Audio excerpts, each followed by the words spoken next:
What is up, Mets fans? Welcome back to another episode of the Mets'd podcast. A little bit of a different look from both me and James. We have to do this once a year when we're just never even remotely in the same place. I'm in Puerto Rico. James, you're still in Vietnam? Still in Vietnam for another few days. Okay, still in Vietnam for another few days. Spring training has started. Pitchers and catchers have reported. We actually have some baseball things to talk about. David Stearns addressed the media. Pete Alonso was official. Carlos Mendoza said a lot of stuff. So we're going to go through all the news, as well as we have a special guest at the end of the episode. Geoff Pontes of Baseball America joins us to go over their top 30 prospect list for the Mets going into 2025. So make sure you stick around for that. And make sure you are subscribed to the Mets'd podcast so you don't miss out on anything on the YouTube side, Mets'd podcast YouTube channel. On the audio side, Apple Podcasts, Spotify, Google. Drop us a rating, drop us a review, download, and subscribe. And don't forget to follow us on all our social media at Mets'd on Twitter, Instagram, and TikTok. All right, James, where do we want to start? What news do we want to tackle first? I think we guys just run through media availability from David Stearns, media availability from Carlos Mendoza, because we got a lot of stuff as spring training has begun. All the reporters are down there in Port St. Lucie. Shout out to the guy Tim Healy with the late breaking news that there's now a Waffle House in Port St. Lucie, which is a massive development. But we got a lot of stuff, so I think we should just go kind of speed round, stop us at any spot. You stop me at any point, I stop you at any point, just every single piece of news that's come out. I think the biggest thing that's being talked about a lot is Kodai Senga. Kodai Senga, there was kind of a good and a bad in the same sentence with Kodai Senga being ready for spring training. That he is healthy, but he's going to ramp up slowly, which I think is totally fine. And then there was a report or a comment that he's felt healthy and normal since January, which to me does not sound fine. Why was he not healthy until January? What was going on between October and January that Kodai did not feel healthy and normal? I totally feel like there could just be a difference in how he goes about his offseason as well, maybe as towards other players, or just how a Japanese player's offseason can go based on how they played in Japan, where maybe he was just like, I didn't pick up a ball in November and December. I have no clue because I take those months off completely. I picked the ball up in January, felt good. I don't know. Hopefully you were wrong on this one, but you were kind of right last year with Kodai a lot. So hopefully the James Jinx is good on this side. Yeah, because he's just so important to this team. He is the closest thing we have to a true number one in this staff. He's the guy with by far the most upside in this pitching rotation. He kind of has to be healthy and really good for this team to get where they want to get, which is winning a division and beating the Dodgers. Those are the two ultimate goals right now. So he has to be there for that to happen. Next thing, some really basic stuff that we're just gonna yank off. Francisco Lindor will hit leadoff. Thank God. Good. He was the best leadoff hitter in baseball last year, besides for the guy in the Dodgers, and he's great there. But Mendoza wouldn't commit to any other lineup spots past Francisco Lindor, which I think was interesting. But I also think that's just normal. He's never been up close and personal to watching Juan Soto play baseball, so I think once he sees him, it's that guy's going to hit second. And then past that, I think that maybe we'll do our classic spring training predict the Mets lineup maybe in a week or two, because it's kind of fascinating how the Mets can layer this up with Lindor and Soto being the locked in guys 1 and 2. We're all assuming. Then between number 3 through 5 of Nimmo, Alonso, Vientos, I think it's really interesting. I think you could basically put those guys in any order, and you can make it make sense to me. But I'm just fascinated to know how the Mets wind up putting that together. Yeah, I saw something on Twitter today where it mentioned how the 3 spot in 2023, they got these stats, came up 4,000 times with 2 outs and nobody on base. And that was almost double as much as the next highest. So the 3 spot should never really be theoretically your best hitter, a guy like Juan Soto. It might make more sense for a dude like Pete Alonso or Mark Vientos to be there, guys who can do a lot more. I mean, Juan Soto can do the damage too. He's just so good at hitting just in general. But a guy like Pete Alonso or Mark Vientos who are a little more boom or bust as opposed to a guy like Juan Soto who does it all, or even a guy like Brandon Nimmo who gets on base as much as he does. But I also think too with Mendoza not mentioning guys, it was the weird timing of Pete not technically being official yet. Pete became official on Wednesday, minutes before David Stearns' press conference with the media. So that also could have just been them being hey, don't talk about the lineup because Alonso's technically not on the team yet. But now that's official. I'm interested to see what he talks about there. He also mentioned a lot about defensive positioning Mendoza. He mentioned that Jeff McNeil is the second baseman for now for the New York Mets. He also mentioned that Beatty, Acuna, and I believe Madrigal will also be taking reps at second base. Madrigal seems to be the Jose Iglesias replacement. We saw he took number 11. We saw David Stearns say that. I know, he took number 11. David Stearns has said the Mets have moved on from Jose Iglesias. That's just not making sense right now. They want roster flexibility. They want younger players. And obviously Jose Iglesias is neither. So they're going to be looking for guys who can be that Iglesias utility type player. And they're also going to try Acuna at third base during spring training, which I also thought is super interesting. A spot that obviously makes sense because he's an infielder, but something I've never considered. Yeah, he's also never played there before ever, and I'm pulling up his baseball savant right now to see what the arm strength for him was like at shortstop last year. But I mean, because there's kind of a two-man competition for, I guess, three technically between Acuna, Magical, and I guess Bailey for who's going to be the backup utility infielder. And I think Acuna weirdly has the leg up just because he can play shortstop, which is why Magical is getting some shortstop reps, because I think they want to see if he can actually be a true backup to Francisco Lindor if that needs to happen. And then you hope that doesn't happen. Acuna did not have a great arm at shortstop last year. It was a fine arm. Yeah, he averaged 86 miles an hour. So I guess that's good. It's not great. So I guess he could. Hilariously, I think it's actually better than Francisco Lindor, as we're saying that. But if he can be the defensive replacement at third base, because Mendoza showed us last year, he is going to take Mark Vientos out of the game late. He will do that. Jose Iglesias got tons and tons and tons of reps at third base late in games because, again, you don't want a ball going through Mark Vientos' legs with the game on the line, which is fair. So I think that if Acuna can prove he can play third base, or Magical can prove he can play shortstop, that's kind of the trump card for each guy. Or if Acuna just doesn't really hit in spring training and you want to just get him the regular at-bats, because there's probably something to the fact that Acuna will not play regularly on this team on opening day. And what he showed last year kind of, at least for me personally, kind of changed a little bit what I think of him, how good he can be as a player, just seeing that power, seeing how much he lifts the ball, seeing how much he pulls the ball, seeing how good he was defensively. So maybe he's so good he forces his way onto the roster, but if not, I'm really okay with Magical being on this team so he can just play every day at AAA. It's funny how Ronnie Mauricio, as we now know, is not going to start the year on the Major League roster. It seems like he's a month away from game actions. He would be the perfect guy right now to fill that void. He also, I guess, is a little suspect defensively, too. I don't know how much better at third base defensively he truly is than a guy like Vientos. So maybe I'm kind of overstating how he could be that missing piece there, but the Mets definitely want someone who has the flexibility to play all the positions in the infield if ever needed. And it makes sense because you only have 4 bench players as a modern major league team when you're carrying all the pitches that a team carries. One of those bench spots is a catcher. That's gone.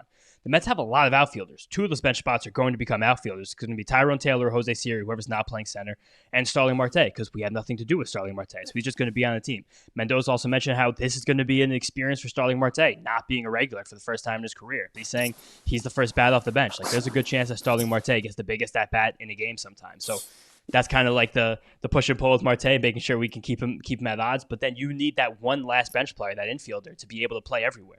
You basically need someone who can do second, third, and short.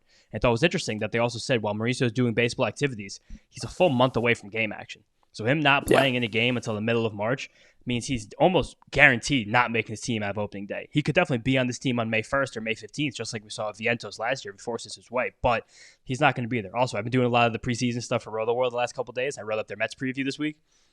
Since Ronnie Mauricio debuted and he hit that 117.3 mile an hour hot shot that we watched against the Mariners, only 10 players in baseball have hit the ball harder than Ronnie Mauricio. And it's names gross. Like Judge, Stanton, De La Cruz, O'Neal Cruz, like it's Vlad Guerrero, like it's William Contreras, like it's the guys, and Jesus Sanchez, which is bizarre. But he still has that top end stuff while maybe not being that good. Also, something else that's going to be horrible to hear from Mets fans right now.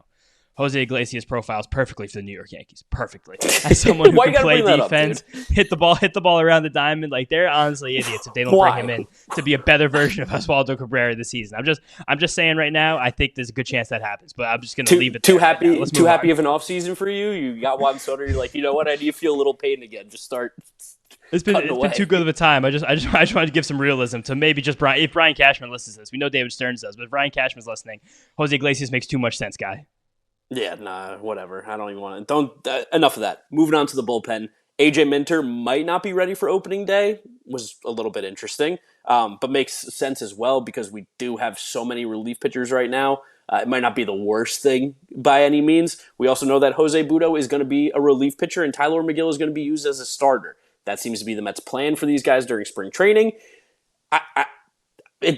I don't know if I agree with it totally. I mean, we know how much we love the idea of Tyler McGill becoming a reliever on this podcast, but I guess theoretically for what the Mets need and the way that the options work, that does make the most sense. Yeah, just simply the fact that, because he said specifically Butto won't be stretched out, which I think won't be stretched out just means the value of him being stretched out is if he can be in Syracuse starting every 5th day just in case you need that, which is exactly what Tyler McGill will be because he has an option.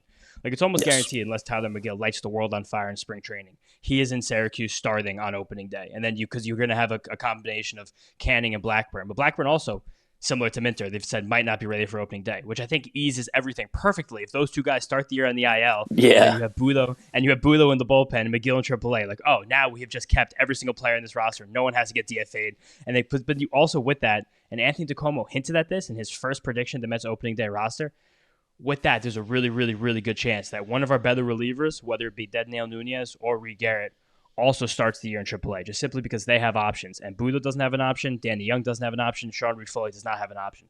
So this is kind of the bullshit that will happen with Major League organization, especially as you get through spring training, where it's not really a true competition of who are the best players, who can make the best 26, but it's how can we get to opening day with every single player on our team still on our team and not have to DFA anybody.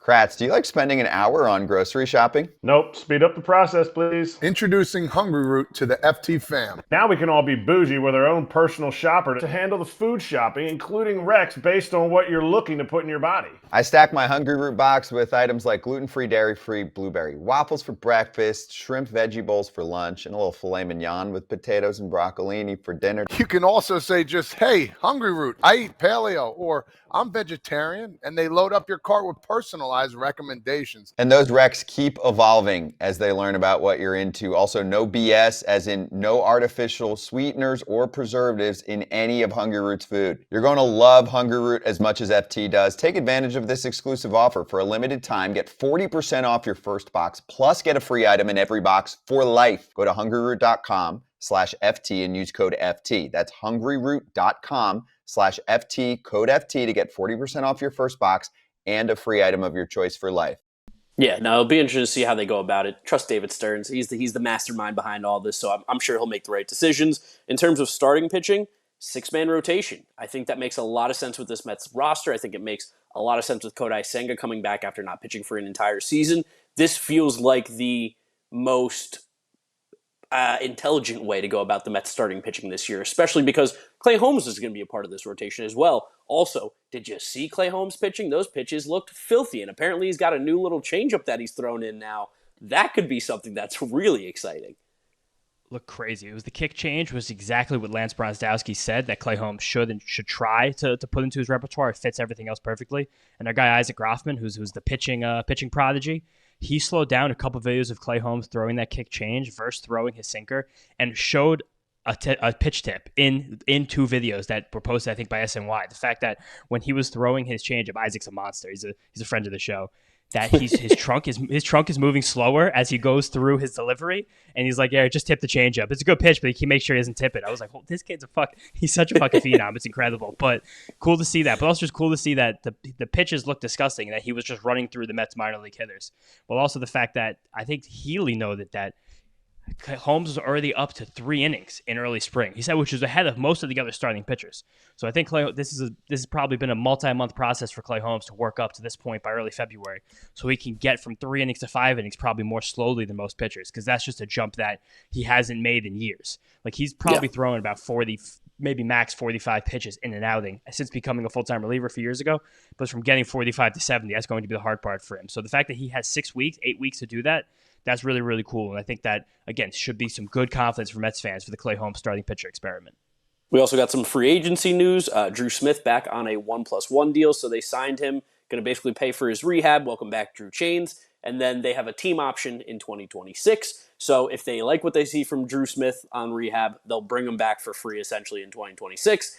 It feels like a good deal. I mean, I know a lot of people, Mets fans specifically, really get on Drew Smith a lot for like a lot of the big home runs that he's given up, but the stuff is still always good. There's something there. There always will be some value with Drew Smith. And the fact that you could get a pitcher next year in your bullpen who's basically free, who seems to be a great clubhouse guy. The Mets love him. Drew Smith is the longest tenured pitcher on this roster. I think it's kind of easy to forget that, but I think having a guy like that who can the fact that he'll be able to sit in the bullpen all year and talk to this completely churning rotation of guys at the bottom of the bullpen is a nice thing for a guy who's been a Met for as long as Drew Smith has. Him and Edwin Diaz are the 2 longest tenured pitchers in the team. So I think literally just the fact that he will be sitting in a bullpen in a sweatshirt all year is kind of a cool thing for this roster. Definitely. And then I guess last thing about the actual roster right now, Mark Vientos, back to his normal hair color. Big news.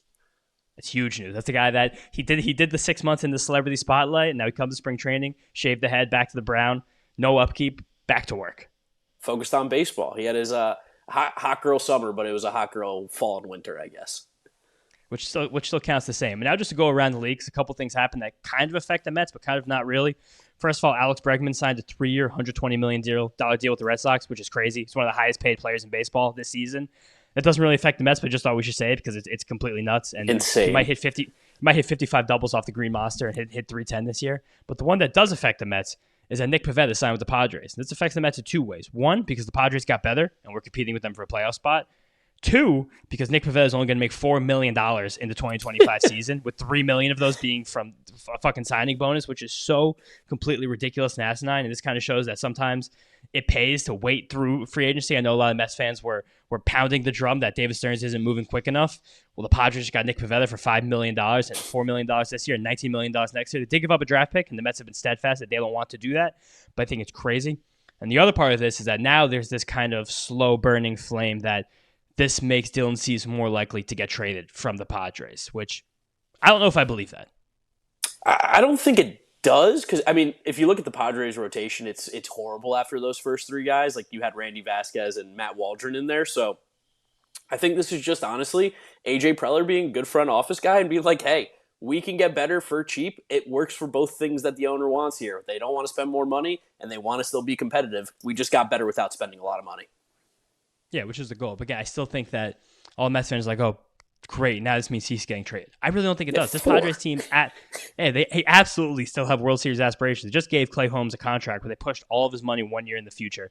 And I think they're just going to see if they're good. If they're bad, then Michael King. Jeez, I said Clay Holmes. That was a good Freudian slip for Yankee reliever that becomes a star there. But I think they really want to win. I think this team is really built to win. Like, they're not going to trade a good pitcher if they don't think they're good. I think they're going to give themselves a few months to see if they're good.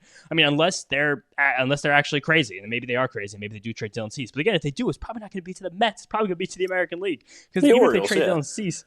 Yeah, they're like, we're going to compete with the Mets. So he's going to be an Oriole or he's going to be a Padre most likely. So I'm just going to throw more cold water on the Cease trade rumors, because David Stearns did double down and say, like, in his media availability, the team the Mets have now is likely the team we're going to have. He's always going to be coy, and we can never really take the word completely up front with any baseball executive. But we said it last episode, it does seem like this is the team. It seems like these are the guys here are the guys here, unless something crazy happens. Yeah, no, I mean, puts a nice bow on the end of the MLB offseason. I think we can officially say the MLB offseason is over. It is now spring training. All the big guys have signed. Everybody's there. Pete Alonso's officially a Met. And I don't know. Is there anything else we got to talk about before we go to Baseball America? I'm trying to think.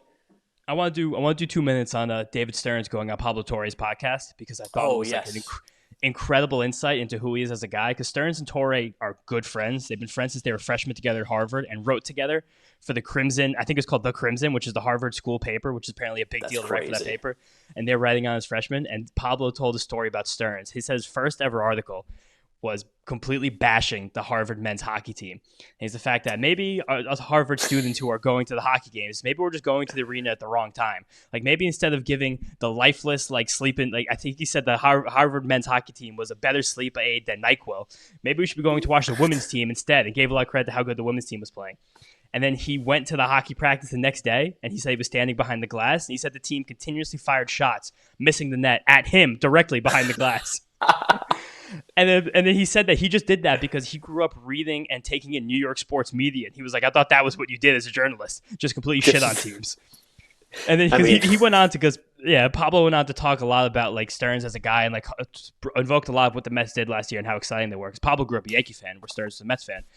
And Stearns said, like, he grew up sports radio every single day. Mike and the Mad Dog, Steve Summers, Eddie Coleman, all that. And he said that the Mets people had to explain to him last year who Grimace was. But he grew up, like, and Pablo was like, you didn't know who Grimace was, but you knew who Steve Summers was. And Stearns was like, absolutely. And I was like, that's exactly why we're running my baseball team. Like, that's the guy. Yes. I also never knew that Stearns was an intern with the Cyclones after his first or second year at Harvard. He said part of the intern job was power washing the bathroom after games. So the bathroom at Keyspan Park, like, he could have been power washing a young 10-year-old James's piss off the floor of that bathroom. He said he was, like, pulling tarps. He's doing all the same stuff that Keith Rad told us about working in the minor leagues. And also, just for anyone who's, like, trying to get a job in any field, especially in sports, David Stearns, who's one of the youngest lead executives in the history of the game, he said he didn't have a job or any offers when he graduated from Harvard in 2008. So there's a long process to go about this. There's a lot of different ways to find what you want to be in life. Yeah, check back in 2038. Maybe James Shiano will be in the front office. Who knows? Fuck no, I missed the opportunity a couple of years ago. But also crazy. They're not interested in a podcaster. Yeah, right. He said that when he got the official offer from the Mets, he just had a DocuSign document, and he just like clicked the button to sign his name electronically, like just like you and I did when we worked for the Mets, which is crazy. And he did a lot of talk about like his pinch me moments from getting the Mets job. He said Darryl Strawberry texted him and like congratulations. He was like making connections with guys. And he says Strawberry signs off all his text messages with the strawberry emoji, which I thought was cute as fuck. Nice. And then he said Strawberry, David Wright, and John Franco were like those were his 3 pinch me moments, like getting to know those guys, which is such a funny list of 4 names for like a New York City kid, Mets fan born in the 80s. Like I thought that was amazing. And then he talked a lot about, just to end this here before we get on to Jeff, the Soto stuff from this offseason and how unique of a free agent Soto was. And he said the fact that in terms of generational types of contracts, you have one shot to do this. You have one shot to shoot, which kind of throws some cold water on Vlad Guerrero next year. But he said there aren't a lot of comparisons to Soto. When you have to go back 80 to 100 years to find a comparison, that tells you all you need to know. And he specifically mentioned the fact of how good he is, how young he is, the fact that he's already performed well in New York, and the fact that he's already performed really well on the biggest stage, citing the fact that he's played in multiple World Series, won a World Series, been one of the best postseason hitters of the entire generation. So all that stuff's cool. He also said the fact that money is an advantage for a big market team, but only an advantage if you spend it wisely and not freeze your roster by spending in the wrong places. And said that he felt with the Brewers that he, as the small market team, had a bit of an advantage over some of the big market teams that had bloated payrolls because he was able to evaluate his roster in real time, stay flexible, and make more changes more quickly when he needed to. And he also said, this was a funny quote, 16-year-old version of me probably thinks I'm doing a really shitty job so far. Nice. That's good. That's called Which growth. is sick, I like yeah. that.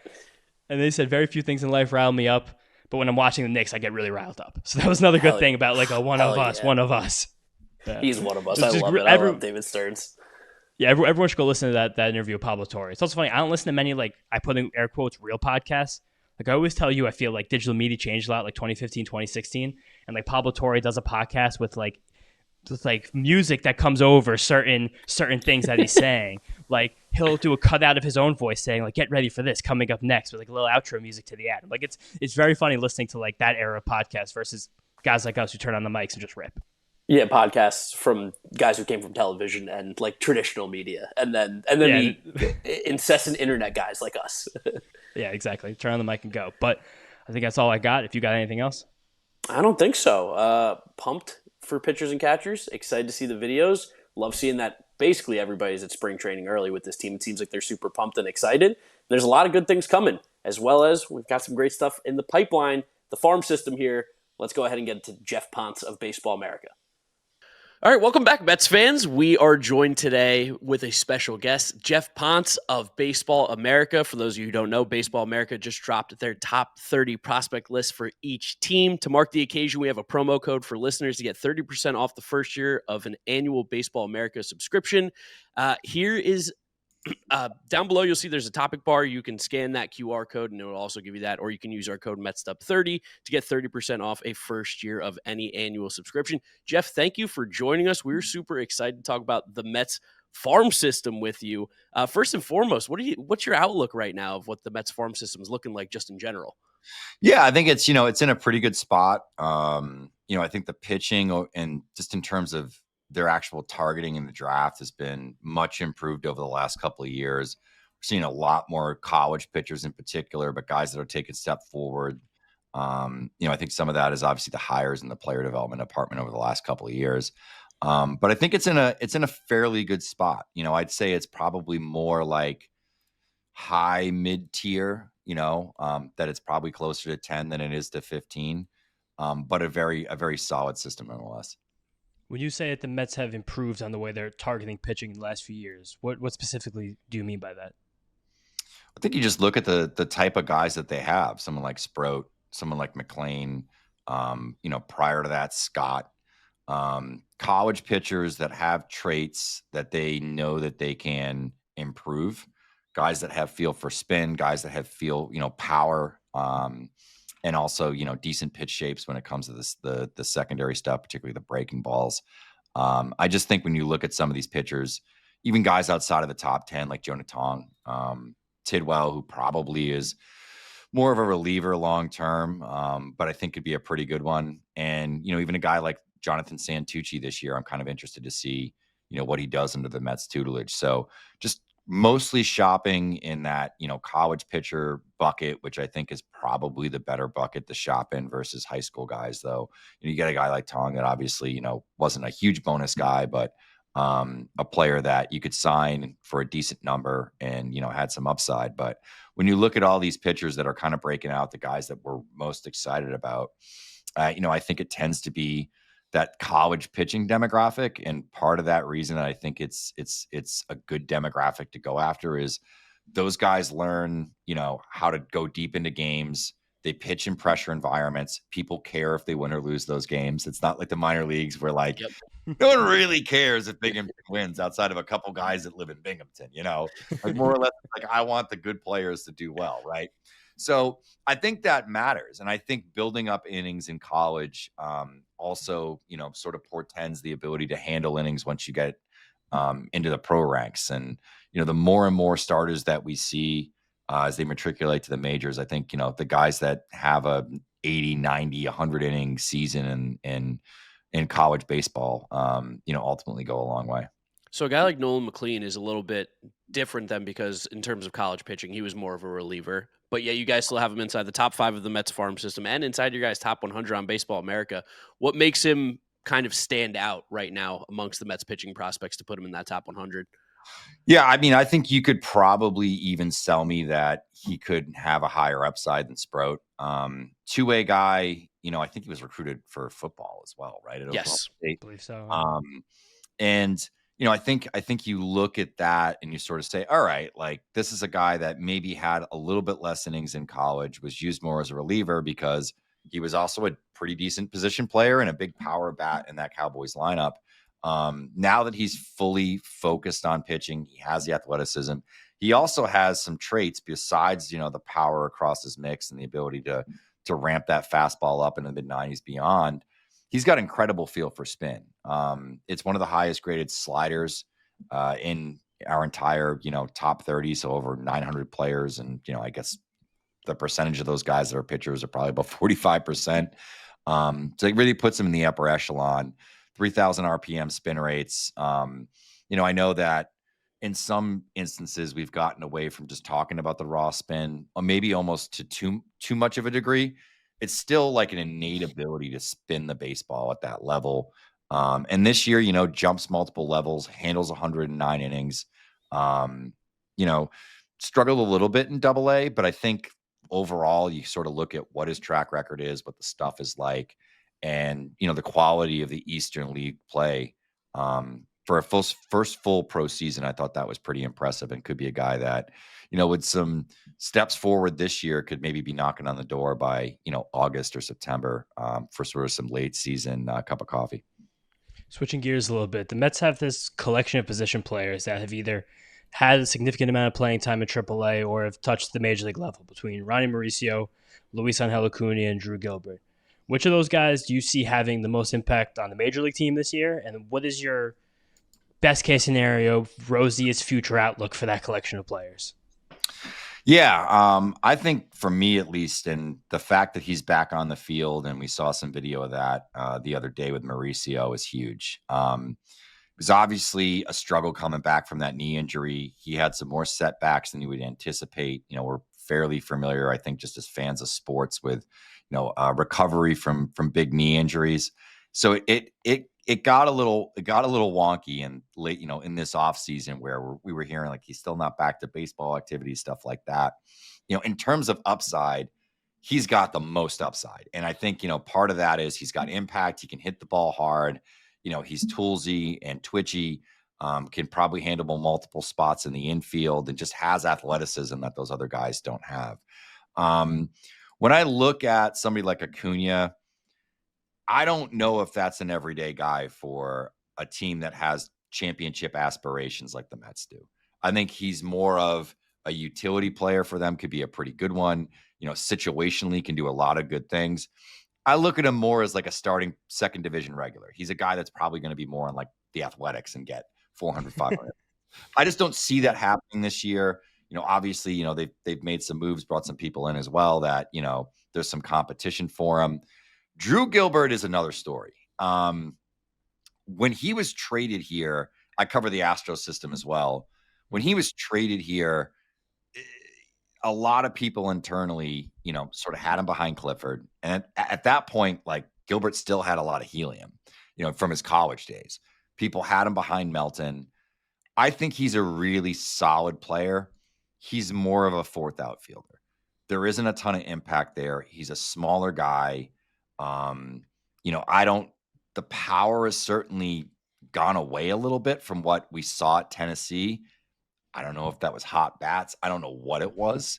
But he, to me, seems more like a fourth outfielder. I saw him again in AFL. Like I said, he does a lot of things well. It's quality at bats. He's not going to totally kill you. But I don't know if that's a player that you want to see get 500 plate appearances based on how he's currently constituted. If he adds a little bit more power in the offseason, I think that's probably the big question. Is there enough impact there? He's a small guy. He's really not very big. Probably smaller than he's listed even. So Gilbert, for me, he's in the top 10. I think there's some guys outside of the top 10 here that you could probably, I didn't do the order, but you could probably even argue for Tong. You could argue for Christian Scott, of course. You could probably argue for Tidwell or even Morabito potentially having more impact long-term. I don't know. I think that Gilbert is kind of a tricky one.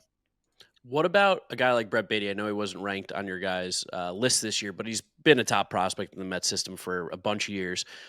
How much time should we give Brett Baty to kind of figure it out at the major league level? Yeah, I mean, it's another tough spot because, you're a competitive team with championship aspirations. Steve Cohen has spent a lot of money on that team. But there's some gaps to fill in. And I think some of that was maybe subpar drafting under the previous regime. So you don't, have that depth. It takes a while to build those guys back up. I think we've kind of seen that with the Red Sox. It was very similar in terms of, the last couple of years, even under Bloom, like they drafted better than they did under Dombrowski. So I think that's kind of the big question mark is it's like, all right, like you have a decent amount of players here. How many of these guys are actually going to be everyday regulars? And I think when you kind of get outside of like the top five, really the top five, maybe 6 or 7, because Carson Bench is pretty interesting. Yeah, I don't know. I mean, it's really tough to think about how a guy like Baty is going to fit into the big picture because he does need time. I think in a lot of ways, he's kind of the classic like change of scenery candidate that, he ends up someplace else. Maybe it's a challenge trade, somebody else that's struggling but fits your team a little bit better, and you make that swap. Or you even trade down to a younger player that doesn't have, Rule 5 decisions coming up for a couple of years and kind of backfill a little bit because, you're going to have to go and get somebody at the major league level that's going to have to be able to play every day, play, an average or better third base, which is a big question mark with Baty. And I think he just needs time in the major leagues. He needs to adjust. Guys over those first like 500 to 600, 700 plate appearances at the major league level, there's a big learning curve. And I don't think I think the learning curve has never been bigger in terms of hitters between AAA and the majors. The gap is huge. I think the auto zones didn't do those guys any favors because they could be overly passive, and there were pitches that are going to be called strikes that aren't called strikes, and you can do the whole head tap thing now that the challenge system is there. And it's like, I saw times where it was, a quarter of an inch off the plate. You can't eye that. That's a strike historically. And if you look at how much the strike zones have shrunk over the last 10 to 15 years versus what they were in the early part of the century and the late 90s, it's getting harder and harder. So those guys got a significant advantage from using that. I think it's helped the pitchers on the opposite side that they've settled into the major leagues a little bit better because they kind of know where they can hit and where they can't, and they get a little bit more leeway. So I think he's one of those guys that ripped up AAA. There was some advantage there. I think he moved a little bit faster than he needed to because he was an older high school player. And there's always, teams are a little bit wary of anybody who's, 19 years old on the day of the draft. But I think ultimately this is a big camp for him. If he shows that he's taken some steps forward as a hitter, that he's gotten to even like a fringe average level as a defender, and is really in the mix for that third base job, then I think he could cement himself. The tools are definitely there. There's definitely power. He's always been able to hit. But I think it is a matter of kind of getting the sea legs at the major league level. And you need consistent at bats. It can't be you're in, and you're getting 3 or 4 bats this day, then you're sitting for 3 days and you're getting back in. It's really hard to find a rhythm like that. We make the joke on the show sometimes that if Brett Beatty's name was Fred Frady and he was a player on the Mariners and the Mets needed a cheap option at corner infield, he'd be the perfect buy low and see if you can get something out of it. But it's a spot where it's probably the team just has too much hope to really take the shot on him and see if he becomes this late bloomer. But so opposite of a late bloomer. The Mets made a big splash this year in the international signing period. The biggest bonus they've ever given out to Elian Pena. And we see the tools you guys have ranked on him, the crazy hit tool. See people in the interwebs comp him to players like Rafael Devers. And it's a moment where you probably start to get really excited, but also have to pump the brakes a little bit. Give us a very preliminary scouting report for Elian Pena and why Mets fans should be excited about this guy. Yeah, I think, above average hitting ability, above average power, maybe even like a plus power at some point, and I think that, we're a little conservative with some of these grades versus what you'll get from international scouts that are actually on the ground. Guys that get $5 million, it's usually, especially the track record of the guys at the top of the class over the last several years, have been pretty good. There haven't been a ton of busts. There's been some guys that have dealt with injuries and things like that. But I think just overall, when you get into that upper echelon of like those top 2 to 3 players in the international market, typically we fast forward 2 years into the future and those guys are easy top, 100 prospects, sometimes creeping in the top 50, sometimes the best prospects in the game. I tend to be a big believer in the international market produces the best players in the majors, particularly on the position side. Yeah. So I think you look overall, it's a guy who could, stick in the infield. Maybe it's not shortstop. Maybe he does move to third base. He's got a plus armor already. That's going to play on that side of the diamond. That's going to give him opportunities to stick at third base or shortstop long term. Not a burner, but I think you're looking at, if you're looking at the ceiling here, this could be an above average hitter that hits for average, gets on base, and has 25 to 30 home run pop.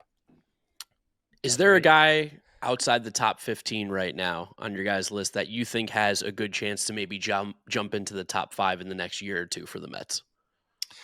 Yeah, I think the one you probably call out is Jeremy Rodriguez. A guy that they acquired for Tommy Pham, great deal a couple of years ago. Made his stateside debut in the Florida Complex League in 2024. Showed pretty well. I think he actually ranked 6th in the FCL in hits. More of a hit tool guy, but it's an above average hit tool. Kind of fringe average power, but maybe more that could potentially come. The issues with him are just hitting the ball harder, hitting it more consistently. Makes a lot of contact sometimes with these young sort of contact hitters. They'll sort of trade a little bit of power to consistently get hits. You could grow into that. And, I think has a chance to stick in the infield as well. So I think you look at Rodriguez in a lot of other systems, he's probably a little bit higher. But definitely the one for me when I'm looking outside of this top 15 and not cheating with a guy like Santucci, who was 15 until we added Pena a week ago. I think he's one. I think, you could probably call out Marco Vargas as well. Both really good jobs by the Mets scouting in terms of going out and acquiring high upside young players who are far away from the 40-man roster. So you don't have to force any decisions. You have time to develop those guys and, give them a little bit more runway. And I think those are the guys that 2 years down the road can pay dividends when they're top 10 prospects and they're either trade assets or they're a guy that you're looking at and your fan base is clamoring saying, hey, this guy could be up in the next couple of months and could help the team. So I know that was a big focus of, Cohen when he took over the team was kind of rebuilding the farm system as well. He understands the business value of that, right? Not only from it saves you some money and the ability to pay stars in the open market, it also allows you to go out and get players when you need to reinforce your team down the stretch. And they've done a good job of that. It's so encouraging to hear people like you and other people in the industry who cover prospects for a living in minor leagues say, give us the confidence that Steve Cohen, this regime, player development, scouting's all improving. But Geoff, thank you again. Want to get you out of here with one quick last question. Sure. You and I are in a couple dynasty leagues together, the Devil's Rejects, the Baseball America Dynasty League. We're in the Roto World mock draft right now. I know I'm a big Dynasty Fantasy Baseball player. Of course, you are as well. Who's one player right now for people in Dynasty leagues that's incredibly undervalued that maybe you go out and make a trade for before the season starts and you could reap the rewards this summer? Oof. Yeah, that's put me on the spot right now. But yeah, I think, it sort of depends. I mean, if you're in a deeper dynasty league, I think, always shopping in the international market is a good spot to go. Meaning you're in a league where you can hold prospects for a couple of years. I think some of the guys that, Juan Tomas from the Cubs is a really interesting one. Some of the guys at the top of the international class as well, Pena kind of being one. You can get those guys for a lot cheaper because there are managers typically in your league who are a little bit scared to invest in a younger player. I don't mind it. I like grabbing those guys. I'll hold on and be patient for a year. And then like a year from now, those are the guys that make big jumps. They have the tools. They have the upside. As I said earlier, I think when you're shopping in the international market, I kind of model the same thing. I mean, like my 30-team league, you look at all my hitters, every single one of them is either from Venezuela. So I always think that's an undervalued area because people get a little nervous because, like those guys can turn out to be nothing. If that's the case, you probably didn't invest a whole lot in them. You can dump those guys in a second and go and add whoever the hot prospect is off of the wire. So I think those are the names to keep in mind. Geoff, as always, thank you once again for joining us. Baseball America did just drop their top 30 prospect list. We have a promo code Mets'd30 for 30% off your first annual subscription on Baseball America. So scan the QR code, check the link in the description. Geoff, thank you so much, and have a good one. You too, man. Thanks. All right, that's it. Thank you guys for listening and watching this episode of the Mets'd Up Podcast. Remember to subscribe to us over on YouTube, Mets'd Up Podcast. Follow us on all our social media at Mets'd Up on Twitter, Instagram, and TikTok. And if you're listening to us, Apple Podcasts, Spotify, Google, drop us a rating, drop us a review, download, and subscribe. You can follow James on Twitter at James_Shiano. And I'm Draft Deck Mark with the C. Thank you all for listening and watching, and we will catch you all next week for another episode. Peace out. Peace out, guys. Let's go Mets.